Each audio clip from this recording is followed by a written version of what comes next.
Hello everyone, welcome back to my channel. Thank you for joining me in this live section. Guys, if you're new to this channel, do well to hit that subscribe button, like and share this video. Guys, it has happened. The worst has happened. I will not be the only one to hear this. I want you guys to hear this, hear this as well. So guys, this one, Amnesty Nigeria has, released a report. In fact, they have exposed an evidence showing that, military soldiers are the ones killing in the southeast.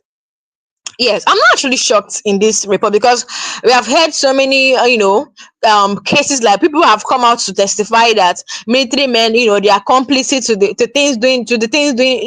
things happening in the southeast. So I am not even surprised at all. So guys, Amnesty International has exposed that Nigerian military are the ones doing the extrajudicial killings in the southeast. Now, guys, I'm gonna play a video, guys. Stay tuned, guys, to get the full gist, to hear what this man said. Like, he came out and said that the military men are the ones doing this in the southeast. So to hear the full gist, guys, stay with me. I have a lot to tell you guys. I have a lot to expose, and I have a lot of videos to show you guys.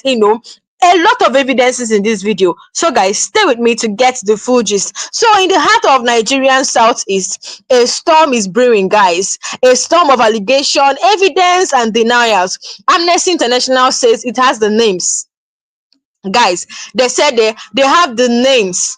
They say they have the names of people that they say they have the names of, even evidence, they have the names of and addresses and the proof, evidence of people allegedly killed without trial, allegedly by the Nigerian military during operations. Guys, over 1,844 deaths documented, but the military says it's all false.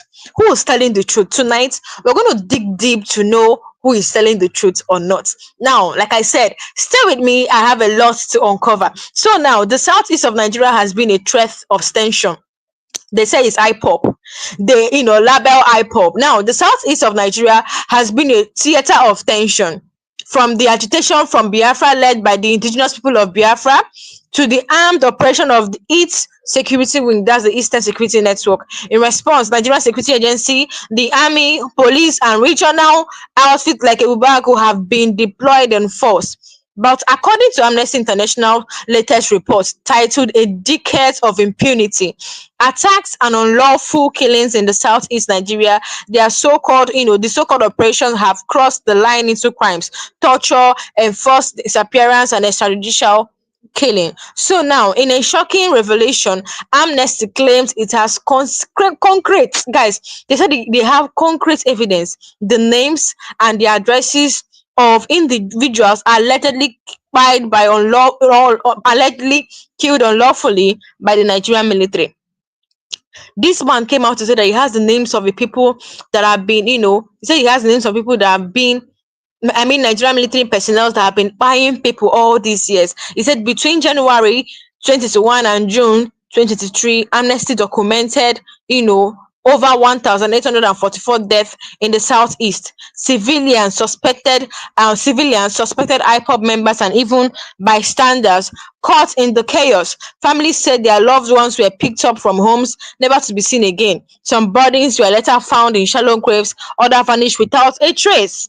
Guys, this is what this man said. So now, this man, his name is Issa Sanusi, the Amnesty International director. He said, we have our evidence and we are ready to present it. This is not a smear campaign. We even documented cases where military personnel were attacked or killed, but we cannot ignore the victims. Now, take a look at what this man said. Take a look at what this man said. Welcome back, and again, thank you for staying with us. And we're talking about security now. Amnesty International, of course, has released a report documenting the nature and pattern of killings in southeast Nigeria. And the report is titled "A Decade of Impunity, Attacks and Unlawful Killings in Southeast Nigeria." Let's dive deep into this report now. And the country director for Amnesty International Nigeria joins us, Mr. Issa Sanusi. He's with us from our Abuja studios. Thank you so much for joining us, Mr. Sanusi, on the program. Thank you so much for having me this morning. Okay, so looking at the report now, in the portion titled The Summary of Findings, your organization says between January 2021 and June 2023, over 1,844 people were killed in the southeast region, while there were cases of abductions, mob violence, and electoral violence. As at the time of writing this report, the killings continued. And you go on to say that it's a hybrid of criminal and political violence. So I'd like you to unbundle this for us. Out of the 1,844 persons that were killed, separating the wheat from the chaff, which can you attribute to be, what number can you attribute to be criminal, and then the others political? Well, majority of the killings were carried out by the non-state actors, and we also have recorded many cases of extrajudicial execution and other serious human rights violations by the state actors. So what we have, as you mentioned, is a hybrid of political violence, criminality, and all sorts of things. Like when we did our investigation, we realized that there are at least 17 forests in Anambra State where gunmen operate from. And in Imo State, there are at least 15 of those kind of forests from which gunmen operate. And these gunmen have made life very, very difficult and horrible for the people of this region. In some places, we found out that even families, when you want to have burials, you have to pay them between 500,000 to 300,000.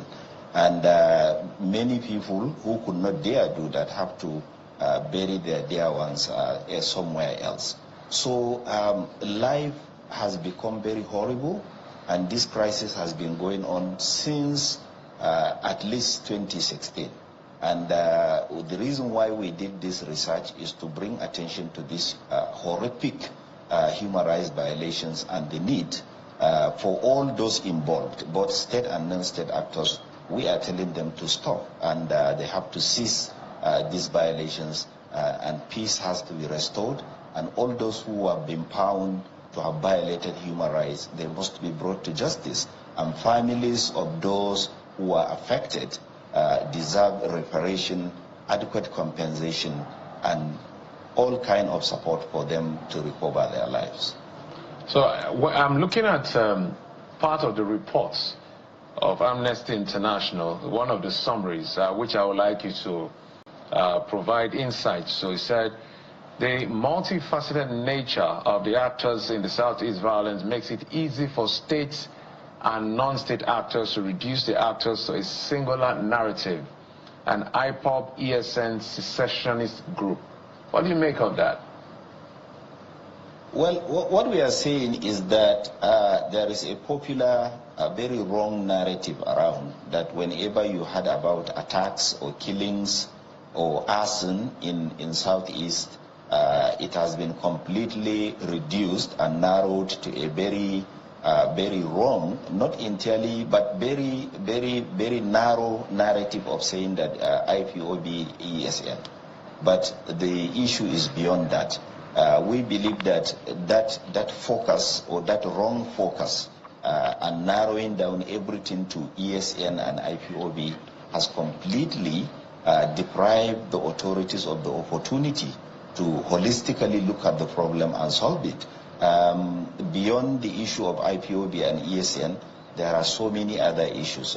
Drugs, there are issues of cult groups, there are issues of political violence, all this, and criminality, whereby because gunmen believe that whenever they strike, the blame is shifted to IPOB, therefore they continue to do their activities. And we believe that has made it very difficult for the government to address the problem, and it has narrowed down the problem to the wrong focus. That is why we said this crisis is hybrid. It has so many faces, it has so many dimensions, and all dimensions have to be looked at and thoroughly examined so that people will live in peace Many people don't go to the southeast anymore to bury their dear ones. Many people don't go at Christmas. Many people don't go on holidays to visit their families. They have to move their families somewhere safer, either Lagos or Abuja, and then they meet their families. And this is unfortunate, and it is affecting people's right and dignity of life itself. And that is why we said that the problem has to be examined. The narrative has to move realistically beyond narrowing it down to IPOB and ESL. And your report indicts the police, the military, and Ebube Agu in the southeast of much of these killings, to which the Defense Headquarters has been responding. The Director of Defense Media Operations, Major General Kangi, particularly responded. We would like you to listen to the soundbite, and we'll come back for your reaction. Like I always tell you, everybody with phone in his hand, mobile phone, Android phone, is a potential source of information to the whole world, not even to us here. As you are sitting down now, you can say information to any part of the world that you want, and you say what you want. Nobody will tell you for that. You have, because there is freedom of whatever you want to do. But we can tell you that the military is not engaged in any extrajudicial killing in the southeast. You will all agree with me that the effort of our troops in the recent 2 months have significantly improved the security situation in our country, as most of the reports we have been hearing and operation being conducted has reduced because the effort of those criminals have seriously been degraded. There you have it, the response from the Defense Headquarters. And in fact, if you listened, if we were able to take it further, you'd have heard him say that Amnesty International position is consistent with your long-standing posture towards the Nigerian military. How do you respond? Well, I think what the defense spokesperson said is completely wrong, and I believe he hasn't, or they haven't read our report. In the report, we also mentioned cases where military men were executed, their bases attacked, or their barracks attacked. We also mentioned the fact that because of consistent attack on security agencies, which are unlawful as well, they could not be able to do their duties effectively. And we also mentioned cases where soldiers were executed by gunmen. And therefore, it is not about consistency, about condemning the military. What we are doing is doing the honest thing and saying that we have cases. While doing this investigation, we interviewed 100 people. And out of that 100, 95 of them, we interviewed them face-to-face in the southeast region. So we have our evidence, and we believe that the military should take time to read this report and look at cases. In fact, before we even release the report, we also send them letters telling them that we have these allegations. If you have any detail that can help us to understand what is going on or how your operations affect human rights, we will be glad to have them. So guys, you heard what that man said. Guys, just stay with me. I have a lot, to tell you guys. I'll continue that video later, to get the full gist of what that man is saying. So this man now, according to him, he said that he has, evidence of the people killed by these military men, by Nigerian military personnel. So he has evidence. In fact, he say he has the names. According to him, he said he has concrete evidence, the names, the addresses of the individuals allegedly killed unlawfully by the Nigerian military. He said it's fact. He even said that, that he even wrote to the Nigerian army, for them to come and prove themselves right, Then Nigerian army did not, they were silent, making them complicit, guys. Now, guys, like I said, I'm going to continue that video for you to see for yourself what Nigerian military personnel are doing in the southeast, and then they will label it on IPOB, guys. Stay with me. If you have anything to say, drop it in the comment section. Let's talk about it. So in a Sheku revelation, Amnesty claims it has concrete evidence, the names and the address of the individuals allegedly killed unlawfully by the Nigerian military in the southeast. So now, according to what this man said, he said between January 2021 and June 2023, Amnesty documented over 1,844 deaths in the southeast. He said civilians, suspected IPOB members, and even bystanders caught in the chaos. Families say their beloved ones were picked up from home, never to see again. Never to see again. Some bodies were later found in shallow graves, others vanished without a trace. Now, example is what happened in Anambra State. I'll still share you that, I'll still share that story with you of what happened in Anambra State. There are some people that have been picked up in their homes. They never saw them again. Example is what happened in Anambra State. A man who sells custard was picked up for 1 year. They did not, his family members never saw him again. Until after 1 year, they found out that he was in an illegal cell in Anambra State. And it was a vigilante cell. How can vigilante pick up a man for 1 year without even taking him to the police? You can see the atrocities happening after they will label it on IPOB. After Soludo will say 99.9% of people that are committing crime are Igbo. Guys, you can see what is happening. So now this man, his name is Issa Sanusi. He's the Amnesty International director. He said we have evidences and we are ready to present it. He said he said very soon they will present it. They said it is a smear campaign. We even documented cases where military personnel were attacked or killed, but we can't ignore the victims. Now, the Nigerian Defense Headquarters has fired back.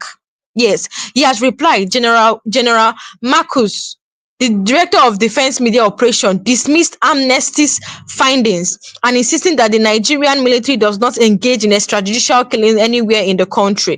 Now, according to this man, he says security operations have instead reduced the capacity of what he called criminal elements in the region. To him, Amnesty focuses on the military is misplaced and unfair.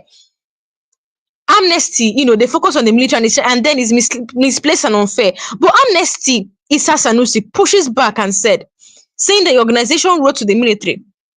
Guys, before this man came out to give this allegation, before he came out to tell the world of what is happening within the military, he said that he wrote to the military person, he wrote to Nigerian military. He reported to them first, asking them to say their own side of the story. Guys, no response came.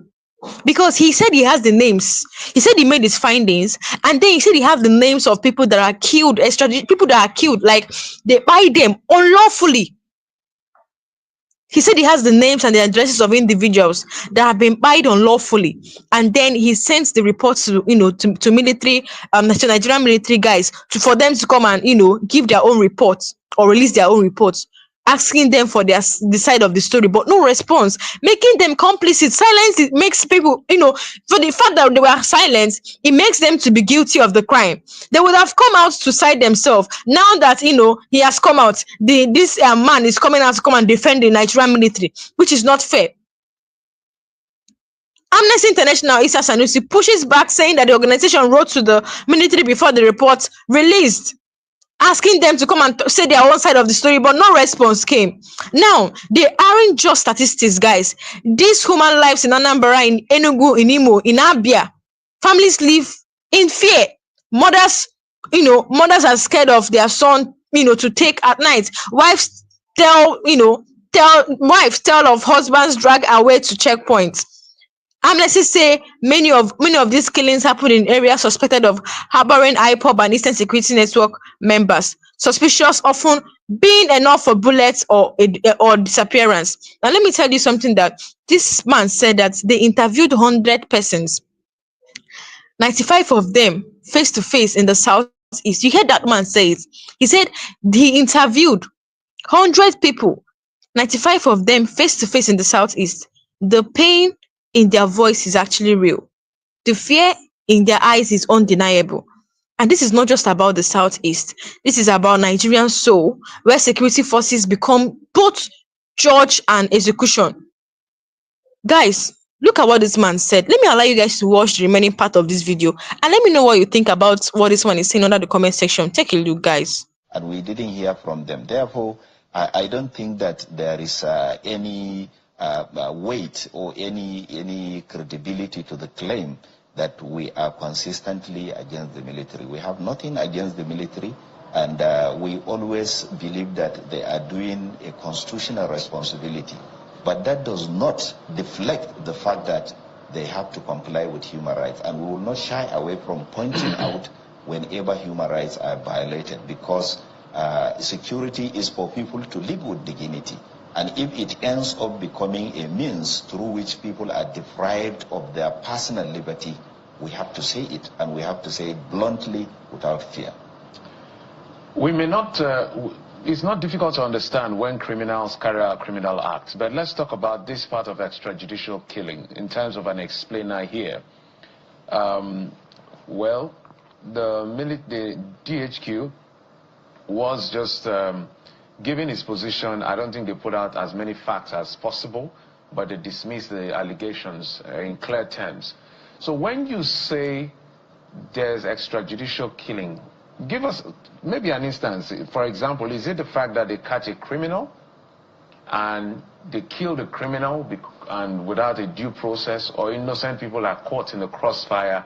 What exactly is the nature of this extrajudicial killing?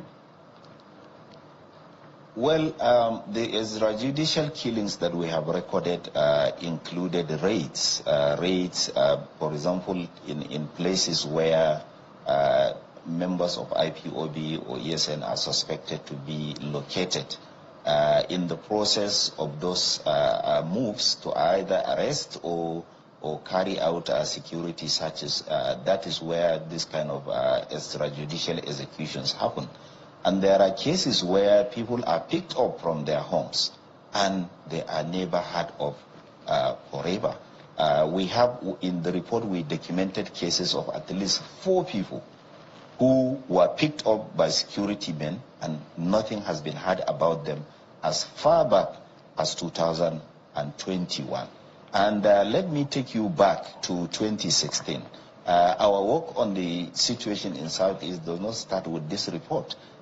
In 2016, we released a report documenting atrocities committed by the security agencies. And we continue to document these incidents, and if the military and the police and any other agency is interested, we are glad to give them details of families, of people with names and addresses and date of birth who have been extrajudicially executed, not only by the police, not only by the military, but also the Ebube Agu, which is a paramilitary outfit set up by some governors to address incessant security crisis in the region. And they ended up becoming a means, as we know, vigilante all over Nigeria do this because they don't care about human rights and they can easily be manipulated to go after enemies of politicians or something like that. So we have our evidence and we are very glad, we are very happy to present those evidences, and we are always in touch with families of victims. And we believe that there is need to do a soul search about these things. Let us come and sit down, look at those cases and find out who did what and when, and let us make sure that the full weight of law come in to ensure justice for the victims. I want to read another line in the report. It said there have been cases of military reprisal attacks in several communities in the southeast in relation to the activities of IPOB, ESN, and gunmen, leading to human rights abuses. Perhaps is where the military is responding from. But let's talk about a place in Imo State where we understand there's a place called, I think, Tiger Base. I have personally gotten reports of people saying that place is hell on earth. Literally, like, if you get there, coming out of that place is going to be by the grace of the Almighty God. I think it's called Tiger Base. The first time I heard about it was before the election. I think the Labour Party governorship candidate in that election was the one talking about that particular spot, Tiger Base. So what have you heard about Tiger Base and the alleged atrocities being committed by security agencies at Tiger Base? Well, Tiger Base is a very horrific and horrendous place where people go in and either come back with a lot of life-threatening injuries. Some end up executed. Some end up with wounds that stay with them for the rest of their lives. Let me also say that tiger bears, the cases we receive about tiger bears, the complaints of the horrific human rights violations taking place at tiger bears, had to compel us to do a new report, a standalone report, which we are going to release about tiger bears. And that is all I will say about that place. But we know about it, and that is why we have even carried out an extensive research on the atrocities taking place in that place. It is just similar to the SARS base in Okuzu, also in Anambra State, where so many young people were executed, so many young people went in and they didn't come out, and their families never heard about them. And that is what tiger base is gradually becoming. People go in and hardly come out. When they come out either disabled because of torture or other horrific, inhuman treatment. And we believe that the authorities have to investigate that tiger base. But as I have said, Amnesty International had already carried out an extensive research. And when it's due, we are going to release a standalone report on the atrocities happening in that place. Is it the same with Anambra as highlighted in your report? And I'm going to read from it. It says, in several towns in Anambra, including in Obosi, Oka, Onitsha, Ogidi, and Umoji, cult groups operate unchecked amid a thriving drug business, with hundreds killed in cultism-related clashes. What can you tell us about your engagements with the police amid your investigations about the atrocities being committed here, and why is there a helplessness in tackling this? Well, if you read some parts of the report, you see that we have mentioned the fact that places like Obosi and other related places where there are huge killings as a result of cult activities, we have made it very clear. The reason why these things have been going on in those areas and other parts of the south is because almost many or all the police stations in those areas have been either burned down, the policemen killed, or something like that. So without the police and with their barracks, with their police stations constantly being attacked and their men being killed, that is why those places became what can best be described as wild west, where anything just happened without any deterrence. And that is why these things continue. And that is why we even said that these attacks on security agencies are gross human rights violations and crimes that must stop. And that is why we continue to point out that if these things continue, there will be chaos, and the effect is better imagined. All right, so in winding down, in wrapping up this conversation, Amnesty has always been the conscience trying to check excesses in terms of human rights, and we cannot wait for that report on Tiger Base. And when it comes out, we invite you, also invite the government, because there's this back and forth as to that particular place, the notorious things that go on there as alleged, and people just disappear according to what we hear. But the government will also, the authorities, the police, I guess, will be in a good position to speak. So we are waiting for that Tiger Base report, because we cannot have the Okozo on our hand, no matter the situation, especially if it has to do with human rights. But I'm sure everybody has an explainer. But in winding down, Amnesty International doing their work. When you put out all of these reports and you make a case, but the government doesn't seem to respond, or the people you're trying to address this report to are not bulging or are denying or are literally just, aloof or evasive. What next? What is the next line of action? Is it just talk? Well, it's not talk. Amnesty International is. So guys, I'll continue that video, so stay tuned to get the full gist. So now what this part trying to say is that military personnel are the ones causing the problem, both in Imo State, across Enugu State, across Ebonyi State, across Abia State, across Anambra State. They are the ones doing all these things. This violence you hear, this is what Amnesty Nigeria came to expose, guys. Yes, This man said this thing, today. He said that he said he has evidence, concrete evidence for that matter, that he has the names of people that have been killed unlawfully by military personnel. He has the name, he has the address of these individuals, and very soon he's going to be, releasing it here. I can't wait for that. There are a lot of things going on in the southeast that you guys don't know. A lot of things are going in the southeast, but then they'll come and say everything is caused by IPOB members. Even the ones that are not IPOB members, they will pose exactly like IPOB members to unleash attack, just to paint the organization as a terrorist organization. Guys, you can see what is happening. I'm glad that these people are coming out to see the evil what's going in the southeast. They are coming out to show the real people, the real attackers, the real unknown gunmen that are doing this thing. Just like Amnesty Nigeria came out to say that you see these known gunmen, you see these unknown gunmen, that they actually they are actually known, that they know them, that they will start giving out reports. They have made their findings, and then they have seen that it is military men, officials, according to what this man said, they are doing the thing. So this is not just about the southeast, it's about Nigerian soul, where security forces become both judge and executioner. The line between justice and abuse vanishes. Now, the military says it's fighting insurgency and criminality. Amnesty says the military is part of the problem. Between these claims lies a dangerous truth that every death without due process chips away at democracy, human rights, and the rule of law. How can they, do you know one funny thing? One thing that is done these days that I don't even understand, that I feel they need to investigate, is that all of a sudden people will just get missing, or they will come and pick up somebody in their homes and then they don't see them again.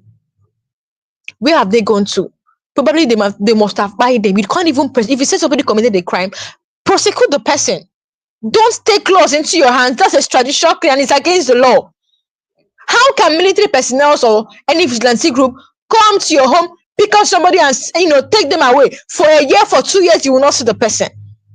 Probably they must have buried the person, because that's what this man is saying.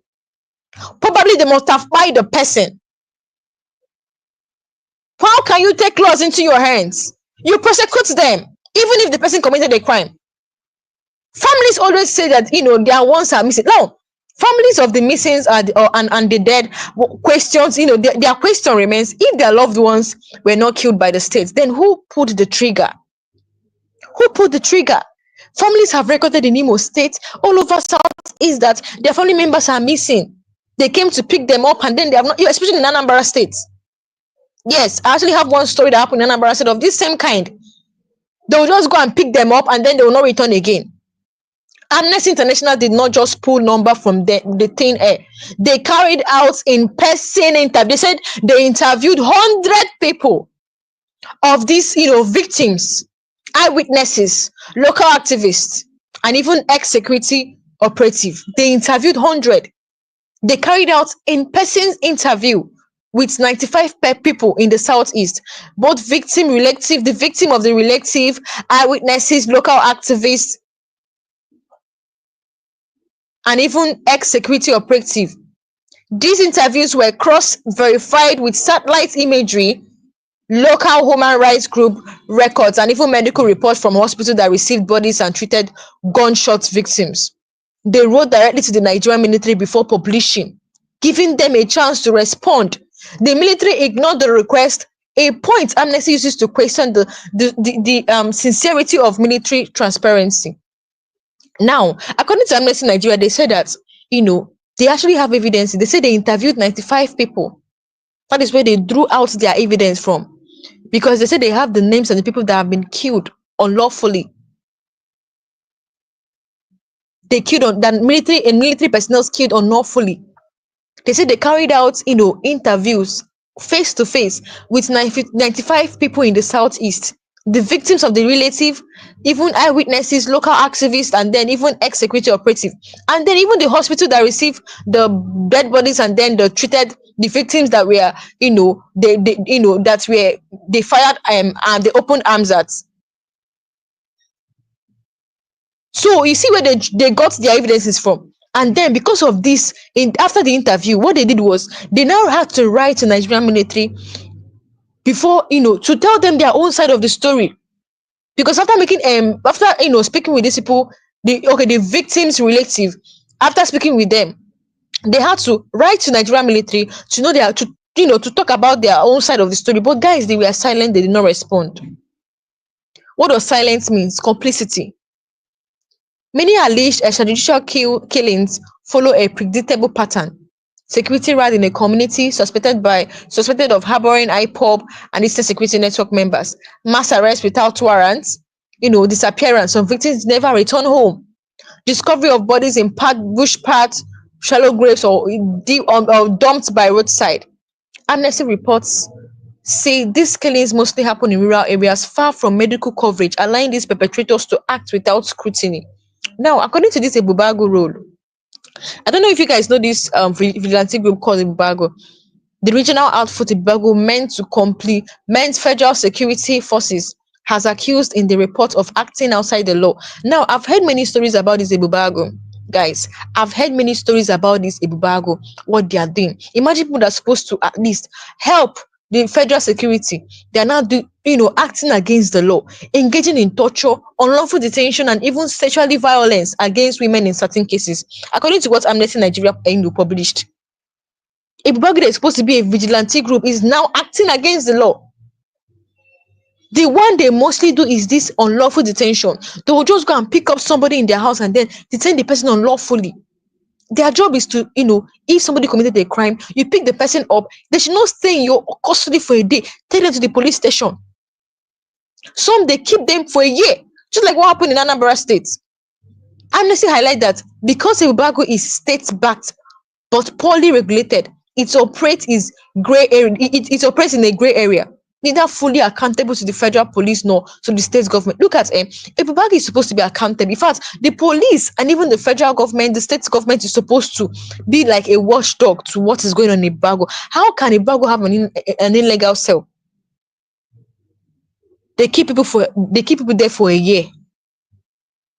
Is it that the policemen are not? I don't know what is happening, because it's their duty to act as a watchdog on them. The Southeast remains politically sensitive due to its history of Biafra agitation. Security agencies often treat dissent, protest, or even peaceful rallies as insurgency threats. Once you come out to protest, they will open firearms at you, blurring the line between political activism and terrorism charges. Amnesty notes that this political tension falls over policing in the region, with the military often taking the lead in what should be police matter. Now let's come back to the case of Mazi Nnamdi Kanu. Now, you talked about the detention of Mazi Nnamdi Kanu. In the ongoing detention of IPOB leader Mazi Nnamdi Kanu, he has, highlighted the hostility between the federal government and the Southeast population. Now, Amnesty hints that some of these killings and arrests may be part of a larger intimidation strategy aimed at discouraging protests, sit-at-home orders, or any resistance in the federal authority in the region. Now, Nigeria has ratified international treaties like the International Covenant on Civil and Political Rights, which prohibits arbitrary killings and enforced disappearance. If amnesty evidence is actually accurate, Nigeria could face international legal pressure, including UN human rights investigation or even sanction.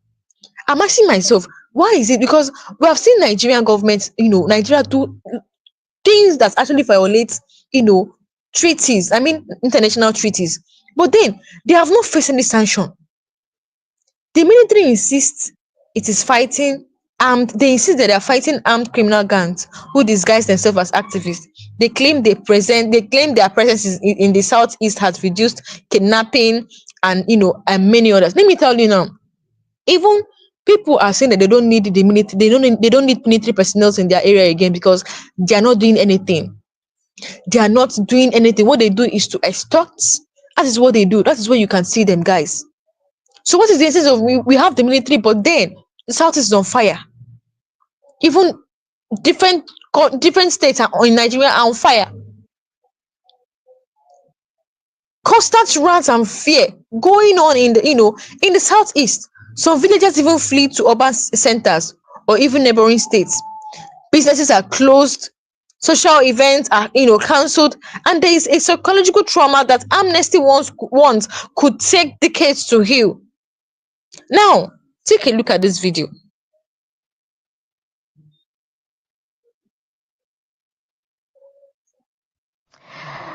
Welcome back, and again, thank you for staying with us. And we're talking about security now. Amnesty International, of course, has released a report documenting the nature and pattern of killings in southeast Nigeria. And the report is titled A Decade of Impunity, Attacks and Unlawful Killings in Southeast Nigeria. Let's dive deep into this report now. And the country director for Amnesty International Nigeria joins us, Mr. Issa Sanusi.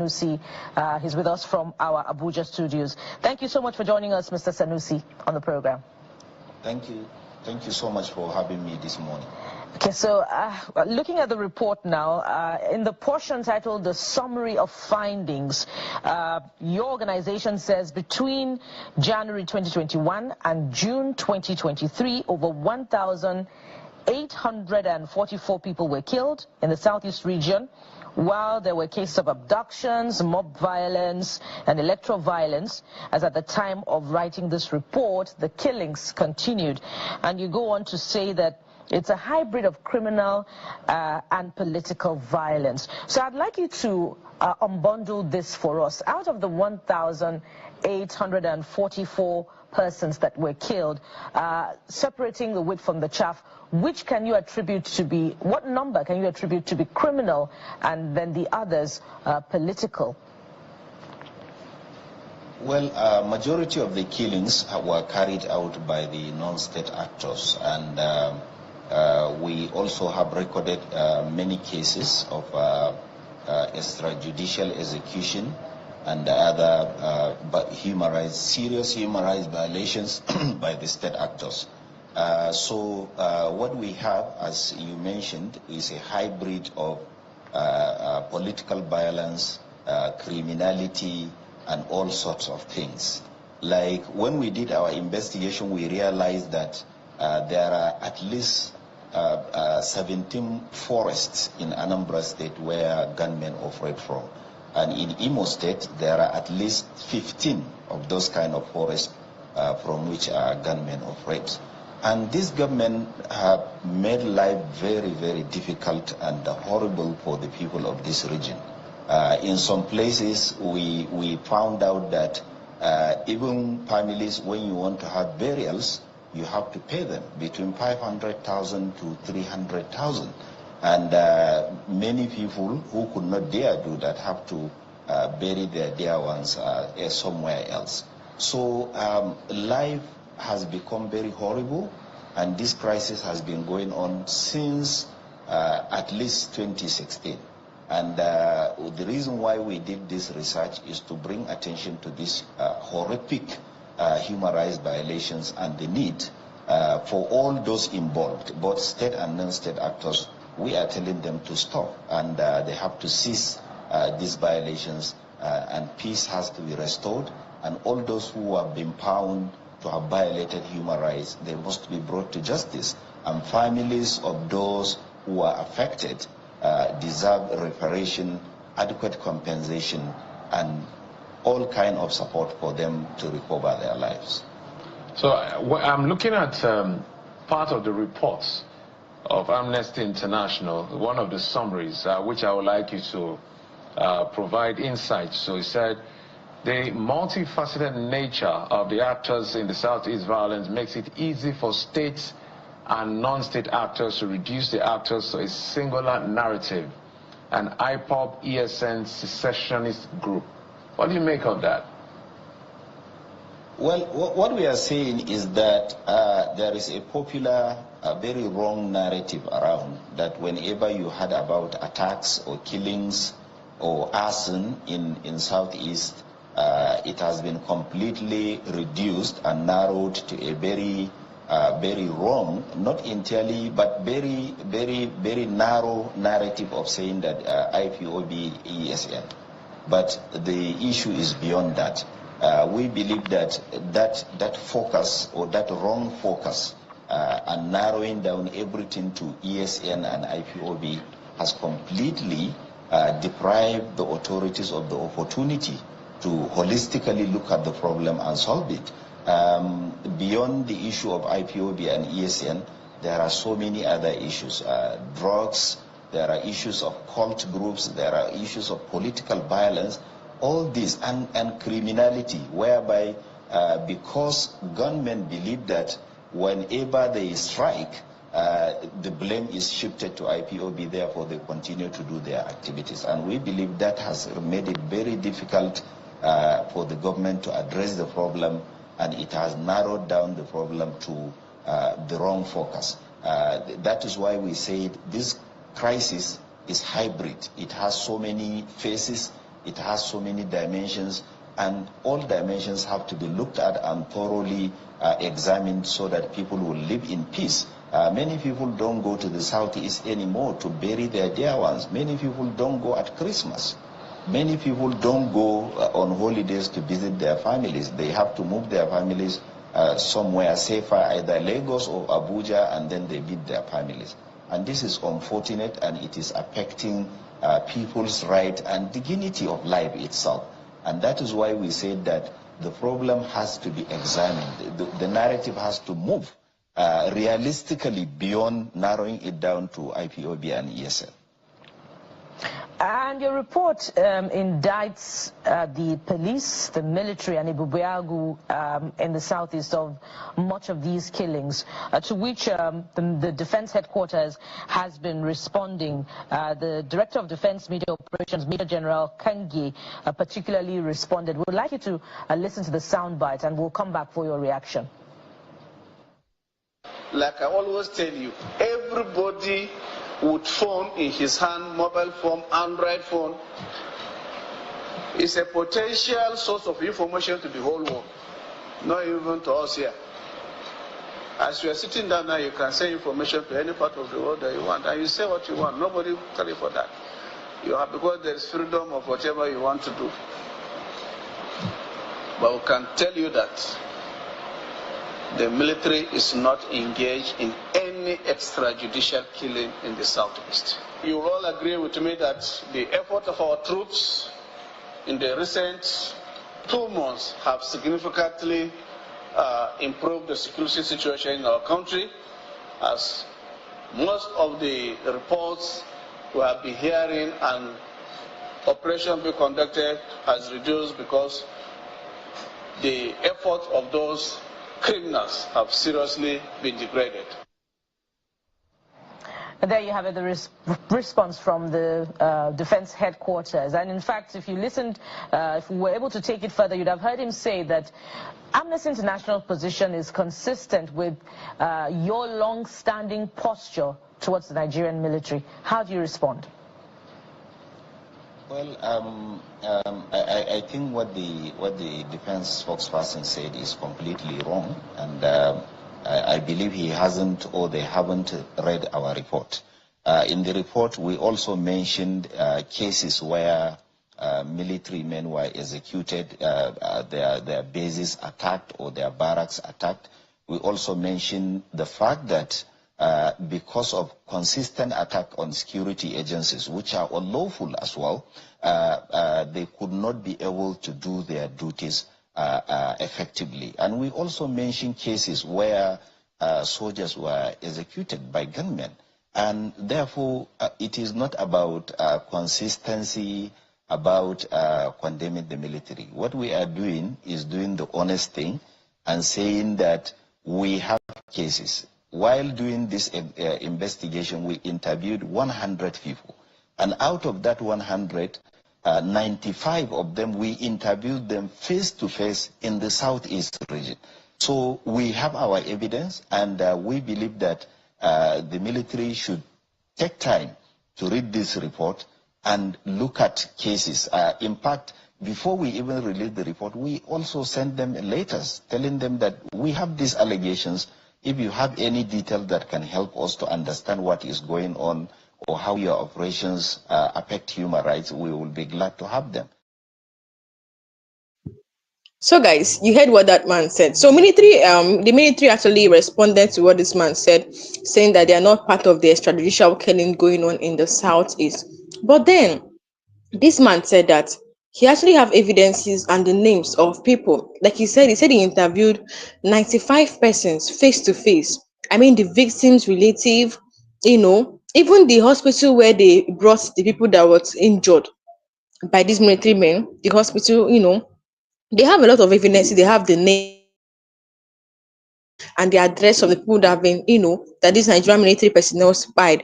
But then the Nigerian military have responded saying that they are not part of the extrajudicial killing. And not just that, this Issa Sanusi also reported about the way unknown government spied, executed military officials as well, saying that he has not read the reports, that he should go through the reports they made, and now get if they should say their own side of the story. If they are not able to say their own side of the story, that means that they are complicit to the crime. Now I have a few questions to ask, which I want you guys to let me know what you think about it or answer the question under the comment section. Now, Amnesty International says it has names and addresses of the people who were allegedly killed unlawfully by the Nigerian military in the southeast. How credible is this? Now you'll be asking yourself how whether this is whether they are saying the truth or not. So let me now tell you that Amnesty International has a long history of investigating human rights issues in Nigeria and other countries. That's one thing you should know. And they don't just guess. They speak to victims, family witnesses, community leaders, and even sometimes even security insiders. In this case, they say they interviewed 100 people, visited scene, and cross-checked information before publishing. So they have their claims has weight. Their claims have weight. So somebody said full weight of law from where? Somebody is saying full weight of law from where? This is what Amnesty International published. This is what they published, in Channels TV. The man was live, saying that they have visited scenes, even interviewed 100 persons, either, victims, families, saying that the military personnel are the ones spying people in the East. So their claims have weight because they have made their findings, they have cross-checked, they have interviewed 100 people, visited scenes, and also cross-checked information before publishing, so they know what they are saying. So now, and secondly, the second question I want to ask is, the military has denied this allegation, saying they don't kill unlawfully. How do we know who is telling the truth now? Because military personnel came out to say that they are innocent, that they don't kill people unlawfully. So now, how do we know who is saying the truth in this case now? So that's why independent investigations are actually very important. The military says it's fighting criminals, but Amnesty is saying innocent people are being killed without a neutral body like a court or an independent panel to check the evidence. It becomes one side word against the others. That's the problem. There is no proper check. So now we expect them to be charged to court to know the person that is saying the truth in this case, whether it's Amnesty Nigeria or then the military, because the military have come out to condemn it, saying that they are actually innocent. So now, who is Amnesty focusing? Why is Amnesty focusing on the southeast? Now let me tell you that they say the southeast has seen a lot of violence linked to IPOB and Eastern Security Network, and that security forces are responding with too much forces. People are being arrested or killed just because they are suspected of being linked to this group, sometimes without proof. So now in the southeast, if you're an IPOP person, or if you're even let me say in the southeast now, they'll just go and pick you up. They will be suspecting that you are an IPOP member, and then you will never return. They'll detain you. Some people don't never return, guys. So now the question I want to also ask is, what exactly do you mean? What exactly do they even mean by extrajudicial killing? In case you don't know what is extrajudicial killing, it means killing someone without taking them to court first. No trial, no judge, no lawyer, just being shot or killed in custody. In simply terms, it's when a lawyer, enforcement becomes judge and executioner at the same time. So that is it. So somebody said something. Let's look at what this person said. This person said that they are telling lies. Is the army. It's the army are killed with what? I don't actually understand what you're saying, but I think let me just try and get what this person is saying. The army have guns, but IPOB do not have gun. Please move to the military.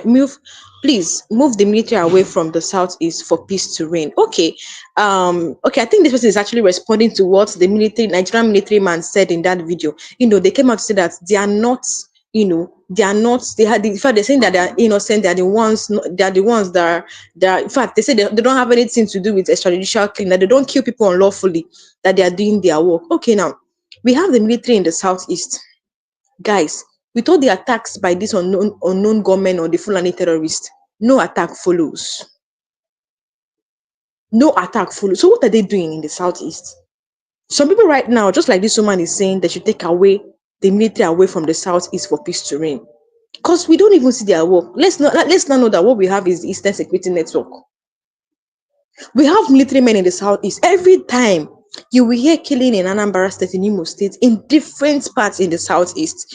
So now I think this man is saying that military man is actually lying, that them they have weapons, but the IPOP don't have weapon. You will just be in your house like this, they'll come and pick you up, they'll suspect that you are IPOP, and then they'll keep you. Some never return. This is how people get missing. This is how they get missing. So thank you for this comment. If you have any other thing to say, drop it down in the comment section. And then, guys, if you have anything to say, let me know in the comment section. You see what is going on in the southeast, but then these military men have come out to say they are innocent. Why Amnesty Nigeria is saying that these people are not after insurgents, they're not after terrorists, they're after innocent people. Amnesty Nigeria said they have the evidence, concrete evidence. In fact, they said that they interviewed 100 people. 100 people. The victims, people people, the sisters of, or the brothers of people being people that killed, the Nigerian military men killed, the sisters or the relative that they interviewed them. They have the names of the people that have been killed unlawfully by military personnel. And then what Amnesty Nigeria did, Amnesty International did, was to send a report to them for them to come out and say their own side, to come and explain to them what they are hearing. Guys, there was no response from Nigerian military, making them complicit, making them guilty. So now, if the military is denying this, what's stopping them from proving Amnesty wrong? Because because when they sent them a proof at first, when Amnesty International sent them a proof, they were silent. So if they know that they are innocent, why is it they did not prove Amnesty wrong? If the military opened its record, allow journalists and investigators to see arrest lists and showed evidence of lawful operations, they could clear their name. But when there is no transparency, people suspect they are hiding.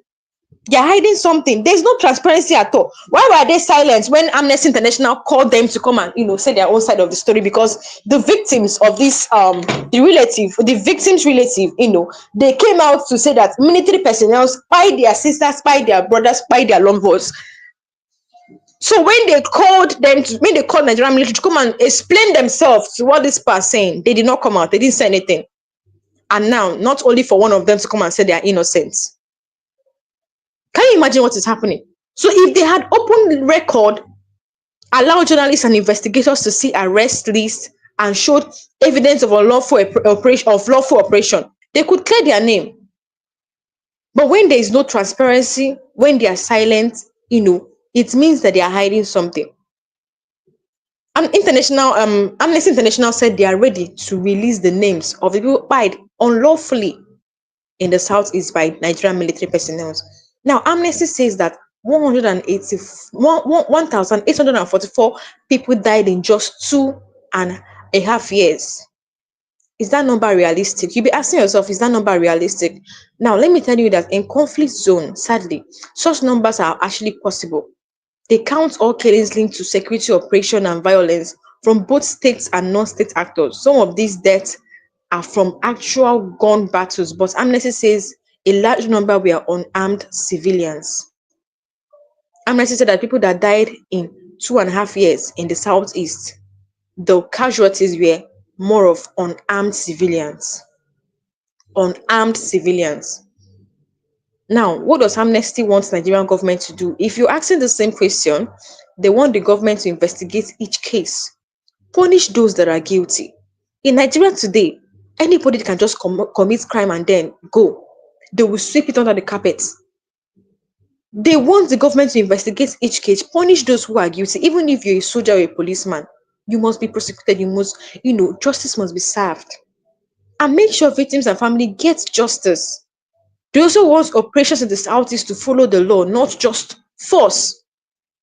Some people say Amnesty is always attacking the military. Is that true?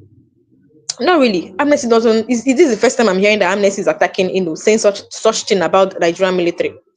Amnesty has also reported cases where soldiers were attacked and killed, just like the reports they sent to military personnel.